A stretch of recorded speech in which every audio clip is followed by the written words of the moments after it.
Hello everyone. So today is 22nd of November and we are going to discuss today's important article. So today's article is Fireproofing India from Global Turbulence. ठीक है. So in this article we are going to study regarding the various global challenges that the world is facing today and how India should prepare itself to mitigate herself from the various challenges, because India has targeted for so many things, like to become a developed country in the near future and to become a trillion economy for the coming years. So let's read with me what's given in this. So here on the very first line, firefighting and fireproofing as national responses to the crisis are concepts that merit serious study in the emerging global geopolitics, geoeconomic and security landscaping. तो fire fighting and fire proofing हमारे जो national responses रहने चाहिए कोई भी crisis अगर आता है regarding the global geopolitical geoeconomic and security landscaping को लेके, तो we should be prepare before. Okay, firefighting attaches itself to reactive responses to crises that arise from the lack of preparedness, lack of capacity, lack of national will and cohesion between different instruments of statecraft. तो fire fighting अपने आप को किससे attach करता है कि हम reactive responses होने चाहिए. कोई भी क्राइसिस आता है, कोई भी अगर हम लैक ऑफ प्रिपेयरनेस है हमारा कोई भी कैपेसिटी को लेके किसी भी पर्टिकुलर चैलेंज को, lack of national will and cohesion between the different instruments of statecraft. तो इस पूरे फर्स्ट में क्या दे रखा है, we should be firefighting और फायर प्रूफिंग का कंसेप्ट दे रखा है फॉर द नेशनल रिस्पॉन्सेज. अगर कोई भी क्राइसिस आता है तो we should be prepare before. ठीक है, बिकॉज टुडे सिनेरियो बहुत सारे चैलेंजेस है regarding the geopolitical, geoeconomic and security को लेके. ठीक है, नेक्स्ट हम पढ़ते हैं second para. Okay, there are among several other factors that could act singly or calls together to dent national power significantly. बहुत सारे अदर फैक्टर्स भी हैं जो इसको डील करेंगे.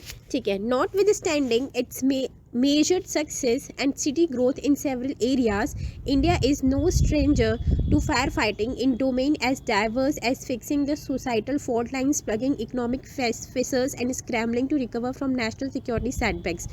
ठीक है, तो कुछ नहीं है इसमें ये दे रखा है कि इंडिया के लिए भी कुछ ऐसा नया नहीं है कि वो अपने आप को अभी इसके लिए नया आया है कि उसको हमेशा ये फायर फाइटिंग के लिए प्रिपेयर रहना है, डोमेन रखना है. तो ये एक रहना ही पड़ेगा क्योंकि आजकल जो बहुत सारे चैलेंजेस ऑब्वियसली आ रहे हैं सिक्योरिटी को लेके, इकोनॉमिक चीज़ों को लेके, बहुत और भी सोसाइटल लाइन्स को लेकर रहते हैं. ठीक है,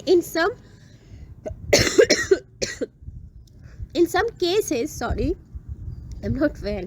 In some cases, governments in power have ridden on the resilience of the Indian people to mitigate the adverse effect of the crisis. और गवर्नमेंट जो हमारी पावर में है वो भी काफ़ी हेल्प इसको करती है कि जो इंडियन पीपल है वो सारे मिटिगेट करे जो भी एडवर्स इफेक्ट रहता है क्राइसिस को लेके.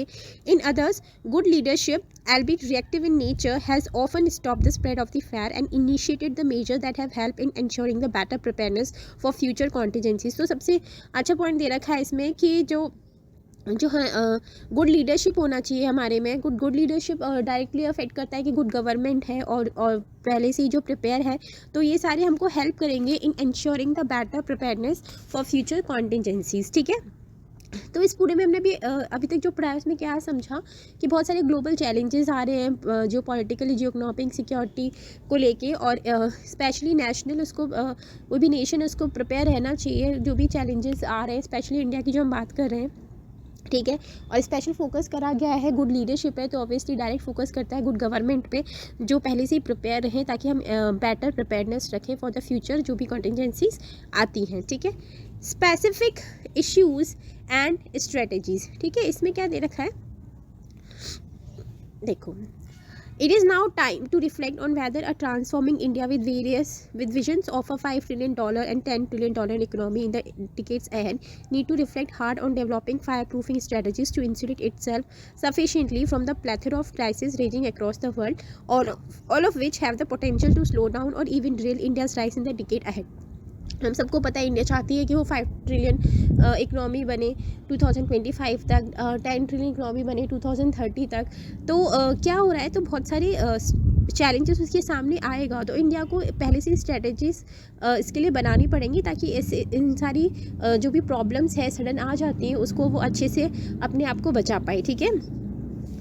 While globalization essentially led to the widespread economic prosperity, it also forced countries to peel off some of the inbuilt insulation that existed within the international economic order and created several vulnerabilities. और globalisation obviously बहुत ज़्यादा ज़रूरी है today's scenario के लिए, और जितनी भी नेशंस हैं उनको इकोनॉमिक प्रॉस्पेरिटी अगर बढ़ाना है तो उनको जितने भी प्रॉब्लम्स उसकी जितनी भी वनरेबिलिटीज़ हैं उसको नेशंस को लेके वो सारे डील विद उसको करने पड़ेंगे, ठीक है।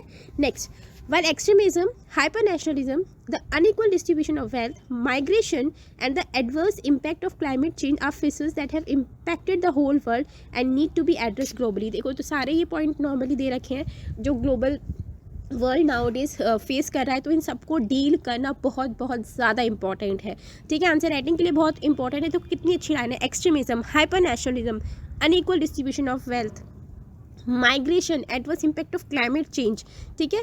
नेक्स्ट हम पढ़ते हैं, there are specific ones that individual nation need to develop strategies to counter, ठीक है। तो कुछ स्पेसिफिक हर डिफरेंट नेशन के लिए उनकी स्पेसिफिक चैलेंजेस होंगे तो वो उनको डील करना है सेपरेटली, ठीक है। If stormy seas, repeated references to security challenges, and black swan green rhino events and winning local wars dominated Chinese leader Xi Jinping's discourse during the recently conducted 20th National Congress of the Chinese Communist Party. It is evident that there is a tacit acceptance within the second most powerful nation on the planet that difficult days are ahead. तो हर nation के साथ अपना अपना challenges है। Even यहाँ पे China का example दे रखा है, तो ऑब्वियसली ये एक हमारे पास एक सायरन है कि डिफ़िकल्ट डेज है आने वाले हैं, तो उनको डील करने की बहुत बहुत ज़्यादा ज़रूरत है, ठीक है। Two races to handle, how does India go about navigating the next few years. India अब नेक्स्ट फ्यू ईयर्स में क्या क्या करेगा, कैसे नेविगेट करेगा, कैसे सेल करेगा। Does it have the capacity to run two races simultaneously, the first one being the long distance one of achieving the status of the develop country by 2047। India क्या चाहता है, वो डेवलप कंट्री बने 2047 तक। And second one being the most daunting middle distance run that has already begin in the backdrop of the Russia Ukraine crisis and growing Chinese power that seeks undiluted regional hegemony and power parity with the United states at the global level. और second, उसको काफ़ी सारा deal करना है जो Russia Ukraine crisis चल रहा है, चाइना का डोमिनेंस कर रहा है, और उसका जो power balance with the United States और various of the global level right now जो हो रहा है, ठीक है। तो इंडिया को ये इंडिया कैसे संभालेगा। Fire proofing, we are studying here, reading here, fireproofing is one of such a strategy that India needs to consider across the diplomacy, information, military and economics. क्या दे रखा है, fire proofing is one such strategy that India needs to consider across DIME. DIME की full form यहाँ पे दे रखी है, stands diplomacy, information, military and economy. तो बहुत अच्छा पॉइंट है, पूछ सकते हैं डाइम में क्या है, with added S that encompasses the society and creates times challenge for India to navigate। तो अभी जो क्वेश्चन है हमने ऊपर पढ़ा था कि इंडिया कैसे नेविगेट करेगा नेक्स्ट फ्यू ईयर्स में, तो यहाँ पे इसका आंसर डाइम के फॉर्म में दे रखा है कि डिप्लोमेसी देखना है, information, military and economics and next added the society. तो ये एक चैलेंज इंडिया को यहाँ पे देखना है।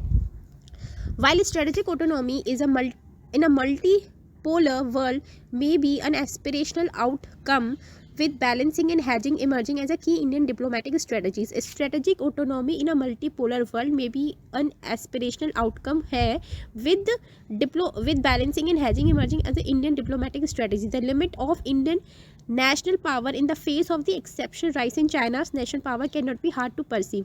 तो obviously चाइना का dominance होता जा रहा है और इंडिया can't bear because दोनों में नहीं बनती है। Hard choices will have to meet on the recalibration of existing strategic partnership and exploring the alliances. और काफ़ी बैलेंस होकर चलने की ज़रूरत है ताकि एक आगे के फ्यूचर के लिए एक्सप्लोर कर पाए और अलायंसेस में काम हो पाए, ठीक है। नेक्स्ट हम पढ़ेंगे यहाँ से, while there is a optimism on the economic front that India is resilient enough to weather a global energy crisis or a financial depression, there is a still considerable distance at the bottom of the pyramid. This is where the fireproofing of the economy in the medium term must concentrate on poverty alleviation. तो obviously India को सारे programme से focus करना पड़ेगा, चाहे poverty को हो। Next हम पढ़ेंगे एजुकेशन, हेल्थ, क्रिएटिंग जॉब्स और ह्यूमन डेवलपमेंट इंडेक्स में, that this is where the India's economic insulation rise. तो बहुत सारे चैलेंजेस को डील करना है, ट्रेडिंग इकोनॉमी बनना है, डेवलप बनना है, डील करना है नेशन से, अपने आप को फायर प्रूफ करना है, तो India have to deal with many of the things like poverty, health, education and to focus regarding its human development index. ठीक है, तो ये दे रखा है on deterrence, we are studying here. Yes, तो एक minute. Now from globalization to heightened securitization, where the world is headed, deterrence has always been at the heart of India's fireproofing against both internal and external threats since independence. I'm sorry. तो globalisation और securitisation जो world अभी head कर रहा है, तो deterrence always been India का एक पॉइंट रहा है इंटरनल और एक्सटर्नल थ्रेट्स को लेके। However, the flavor of deterrence has largely been reactive and rarely kept pace with rapidly changing character of the war and mechanism of internal dissent. ठीक है, next पढ़ते हैं, फिर इसको हम क्लियर करेंगे। There have been attempts in recent times to mitigate to a more proactive and even preventive strategies of deterrence through lack of capacity and doctoral guidance will hamper this in a complex situation. ठीक है, तो जितनी भी complex situations हैं और जो today scenario है globalisation और हाइटन सिक्योरिटाइजेशन को लेके, तो इंडिया को बहुत ही ज़्यादा इस पर थोड़ा फोकस करके चलना पड़ेगा। ठीक है, it is considered that credible coercive capabilities against external threat and better strategic communication to plug internal fissures and cracks should be the cracks should form the heart of fireproofing strategies in the security realm. तो India को अपने आप को एकदम fire proof करना है, तो हर तरीके से उसको एक स्ट्रेटजिक कम्युनिकेशन बनाना पड़ेगा, जितनी स्ट्रेटजीज करनी पड़ेंगी ताकि वो आज के टुडे सिनेरियो सिक्योरिटी और जो heightened securitisation of the world और चैलेंजेस है उसको वो इंडिया फेस कर पाए। ठीक है, notwithstanding the resilience of the Indian people, significant fire proofing is needed within Indian society and information domain to stand firm in the face of multiple falciparous vulnerabilities. So जितनी भी vulnerabilities हैं India को had to deal with the various fireproofing methods and within the Indian society. ठीक है, evolving societies are subject to periodic churn and as in India's case, this churn has coincided with several events on the global stage such as weaponization of the information domain and social media. और वैसे भी आजकल क्या social media को एक तरीके का weaponisation की तरीके से यूज़ किया जा रहा है, गलत इन्फॉर्मेशन फैलाई जा रही है।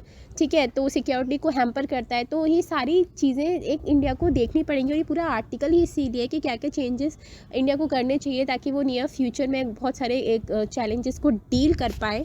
ठीक है, next, with its large and ethnically diverse population, multi-religious, multicultural and multilingual demographic profile, staying cohesive with present the biggest challenge to India's leader. देखो कितना अच्छा लाइन दे रखा है आंसर राइटिंग के लिए, और ऐसे लिखोगे तो कितना अच्छा इफेक्ट पड़ेगा।